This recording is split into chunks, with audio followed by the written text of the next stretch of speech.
Bonjour à tous, bienvenue sur ID Books. Aujourd'hui, on est samedi. On s'est levé très tôt pour arriver à la Geeks Live avant qu'il y ait un peu trop de monde.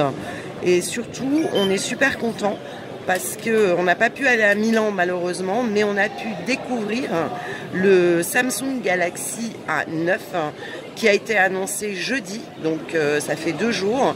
Et c'est le premier smartphone au monde avec 4 caméras.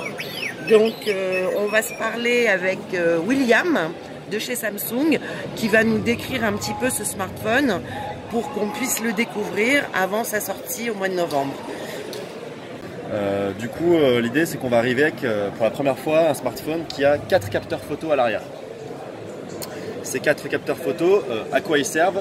Je vais le détailler par la suite, mais vraiment en détail. C'est pour pouvoir répondre vraiment à toutes les situations qu'on peut trouver en photographie sur mobile, c'est-à-dire des photos en basse lumière, des photos en grand angle, du zoom si nécessaire, du portrait. Donc tout ça, on va pouvoir le détailler juste après.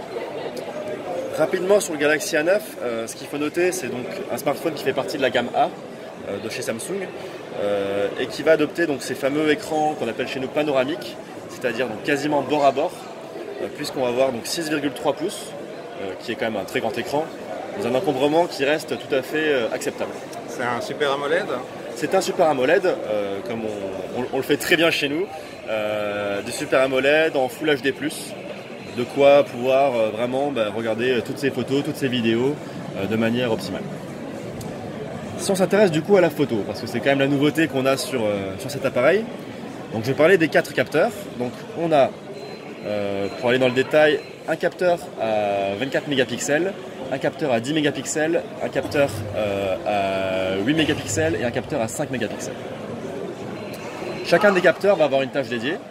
Le capteur à 24 mégapixels va ouvrir à 1.7, donc il va permettre d'avoir des photos à la fois détaillées et à la fois bonnes en basse lumière.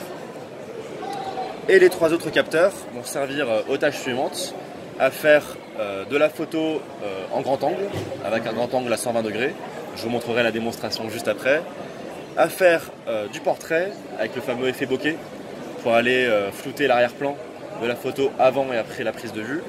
Et avoir un zoom optique x2 pour tout ce qui est concert, événements sportifs, pour pouvoir zoomer dans l'image, justement pas zoomer dans l'image, mais zoomer sans perte de netteté sur l'image.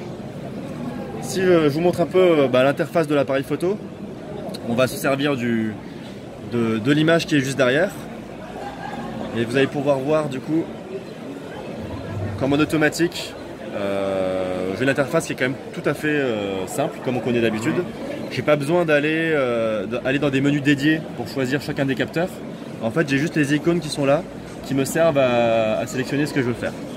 Donc là, je suis en mode automatique, donc 24 mégapixels, ouverture 1.7. Mais si je veux aller en mode grand angle, j'ai juste appuyé ici.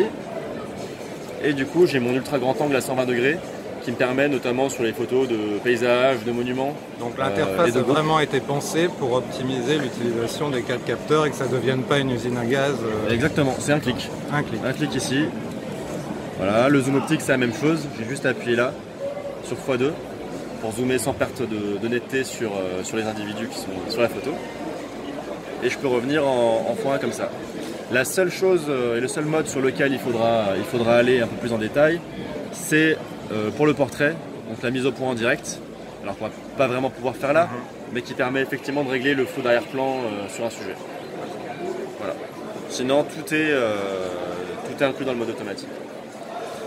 Si on continue sur l'appareil photo, en frontal, on va avoir 24 mégapixels, donc ce qui nous permet d'avoir du coup, si je peux passer en frontal si vous voulez, on peut le faire plus tard. Avoir des selfies, comme on dit, qui sont très nettes. Avec effet bokeh toujours Avec effet bokeh, mais cette fois plus logiciel que le hardware. Sur le reste de la fiche technique, on va avoir une batterie qui est quand même largement fournie, puisqu'on va avoir 3720 mAh de batterie. Donc une autonomie qui va être très bonne. Chez Samsung, on ne communique jamais sur une autonomie officielle, mais on va être sur des usages vraiment très véloces, avec 3720 mAh. Avec la charge rapide? Avec la charge rapide, évidemment, de l'USB-C, une prise jack, comme on fait toujours chez nous. Bien. Et ensuite, un lecteur d'empreintes qui est au dos de l'appareil. Il a combien de RAM exactement? On va être sur 6 Go de RAM. De base. Et ça, ouais. alors 6 Go de RAM, une version unique, 6 Go de RAM. Et 128 Go de stockage pour stocker tous ces fichiers sans problème. Les nombreuses photos qu'on va prendre et qui sont extensibles via port micro SD si nécessaire. On a le mode DeX ou pas dessus? Non, malheureusement. C'est abouti encore pour être sur du DeX. Ouais. Le mode DeX, comme on l'a vu récemment, il est dispo que sur Note 9, où il se branche en filaire uniquement. Oui, tout à fait. Et sinon, c'est sur S8, S9 avec le dock. Okay. Voilà pour le Galaxy A9. La sortie est prévue pour quand? La sortie est prévue pour mi-novembre environ. En France évidemment. Oui. Et il sera dispo uniquement en noir. Uniquement en noir. Et à quel prix? Il sera alors un prix public d'environ 599 €.